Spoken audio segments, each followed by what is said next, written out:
Hello ভাই ব্রাদারগণ, সালাম loan. আজকে আপনাদের জন্য নিয়ে আসছি এমন একটা বাইক যা চুপি চুপি কিন্তু প্রাইস অ্যানাউন্স হয়ে গেছে। আয়োডিনের মতো হায়ার সিসির নামে উল্টা পাল্টা দাম না রাইখা খুব সুন্দর একটা দাম সিলেক্ট করেছে তারা, বাহবা দিতেই হয়। গাড়িখান হলো সিএফ মোটো লাইট 200। এটা একখান অফরোডার bike.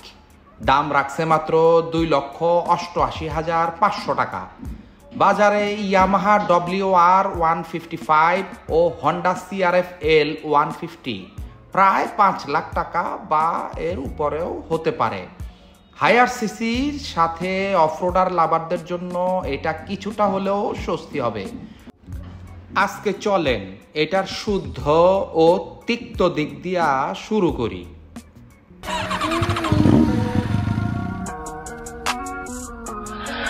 Okay, let's do Julie. What's wrong with her?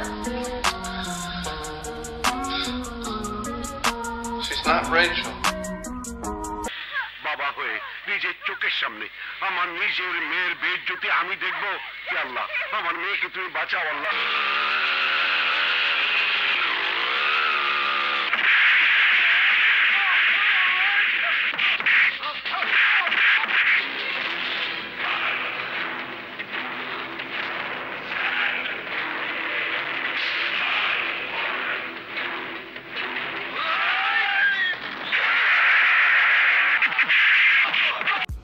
ছোটকালে এসব এক্সেল বাইকের কথা মনে আছে? নায়ক যখন এক্সেল বাইক নিয়ে উড়ে উড়ে গুন্ডাদের মারত, মনে হইতো এইটা পাহাড়ে আর আকাশে ওড়ে। আহারে, কত নরম মনের আছিলাম আমরা।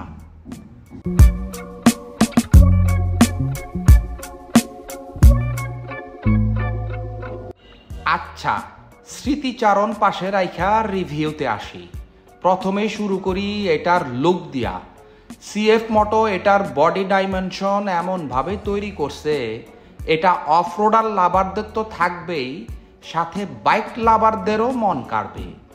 সবাই বসলেই গাড়িখানে মানায়া যায়। এর টাঙ্কির শেপটাও বেশ সুন্দর। আপ প্রাইস হ্যান্ডেলবার ও উঁচু একটা বাইক হওয়ার কারণে মনে হবে যেন আপনি সিংহাসনে বসে আছেন। এর সুন্দর কালারটা আপনারে ভাবাবেই। সাথে আছে আকর্ষণীয় গ্রাফিক্স, যা ভালোই লাগে দেখতে।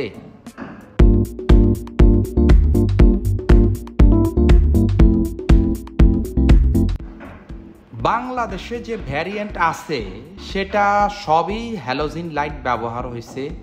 ডিজিটাল মিটার কনসোলটি ভালাই লাগে, ছোট ও স্লিম। গাড়ির লুক অনুযায়ী সুন্দর ও আধুনিক যাবতীয় সব তথ্যই পাওয়া যাবেন যা যা আপনার দরকার।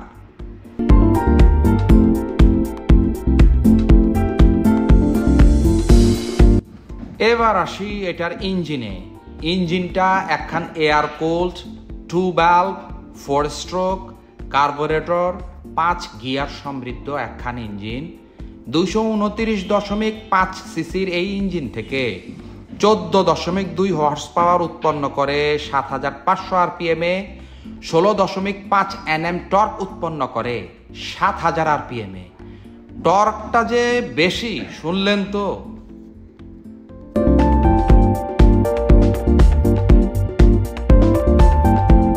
আচ্ছা, 12 লিটার ফুয়েল ক্যাপাসিটিতে 1 লিটার জ্বালানি তেলে বাইকটা 30 কিলোমিটার মাইলেজ দিতে সক্ষম। কোম্পানি কয় এর টপ স্পিড 120 কিলোমিটার প্রতি ঘন্টায়, তবে রাস্তায় এর ভিন্নতা হবে মাথায় রাখেন।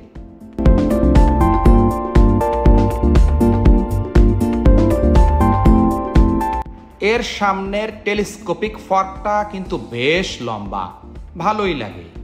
অফরোডার বাইকের এই সাসপেনশনটাই হলো মজার। এত সুন্দর ফিডব্যাক দিব যাতে আপনি আরাম পাইবেন। পেছনে আছে মনোশক সাসপেনশন, যা আরও আরামদায়ক। সামনে একখান ডিস্ক ব্রেক আছে আর পেছনেও আছে ডিস্ক ব্রেক। আর সিটটা ফ্ল্যাট, তাতে রাইডার পিলিয়ন উভয়ই বসতে আরাম পাবেন।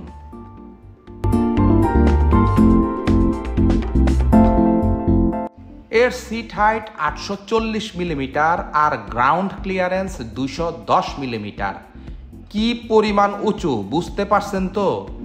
যা উঁচু নিচু গর্তওয়ালা রাস্তায় পার হইতে কোনো প্রকার অসুবিধা হবে না।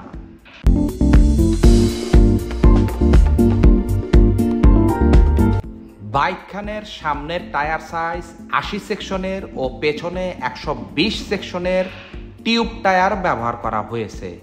আর বাইকখানের ওজন হলো 155 কেজি।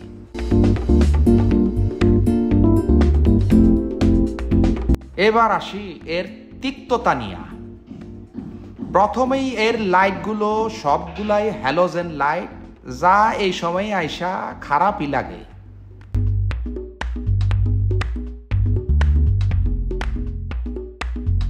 বাইকটাতে এবিএস নাই, মানতে পারলাম না। ইমার্জেন্সি ব্রেকিংয়ে কনফিডেন্সের অভাব অনুভব করবেন। বাইকটাতে এখনো ফুয়েল সিস্টেমে কার্বোরেটর ব্যবহার করা হয়েছে, এফআই হলে বেশি ভালো হতো।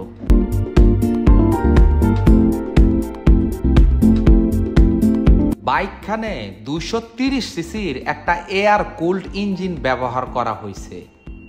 অয়েল কুলিংও নাই, তাই ইঞ্জিন হিট হতে পারে।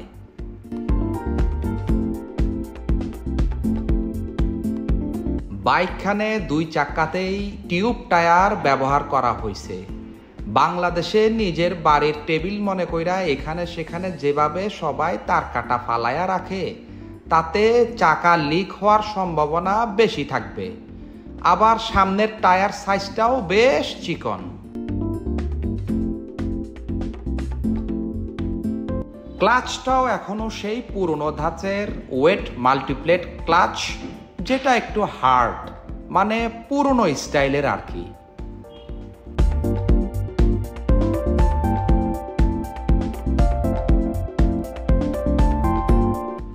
আন্ডার পাওয়ার একটা ইঞ্জিন, গিয়ারও মাত্র 5টা, টপ পাবেন কম।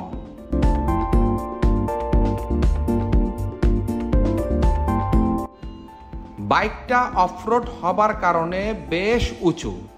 5 ফিট 7 ইঞ্চির নিচের উচ্চতার রাইডারদের বাইকটি কন্ট্রোল করতে অসুবিধা হবে।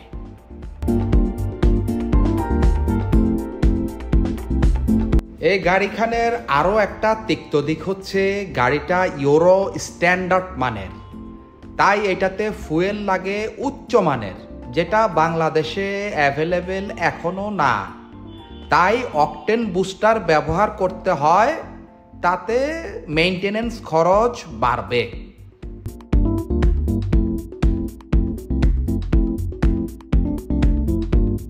ওকে, সারাংশে আসি। তিক্ত দিক নিয়ে মাথা না ঘামালে এই গাড়িটা যাদের অফরোডিং পছন্দ, ডিসেন্ট লুক সহ ভালো মাইলেজ এবং মানে ভালো, দাম কম ও হায়ার সিসির একখান বাইক লাগবে, তাদের জন্য এটা ভালো চয়েস।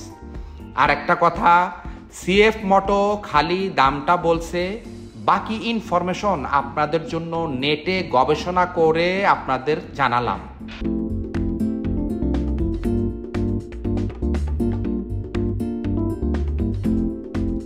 ভিডিও খান ভালো লাগলে কইরেন সাবস্ক্রাইব, আর খারাপ লাগলে কমেন্টে কইরেন ডিসক্রাইব।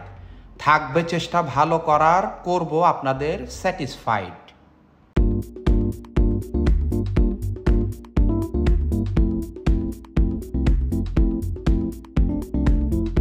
যাওয়ার আগে বাইক স্টোরি সব সময় কয়, বাইক চালান আনন্দে, সেফটি নিন সানন্দে। আল্লাহ হাফেজ।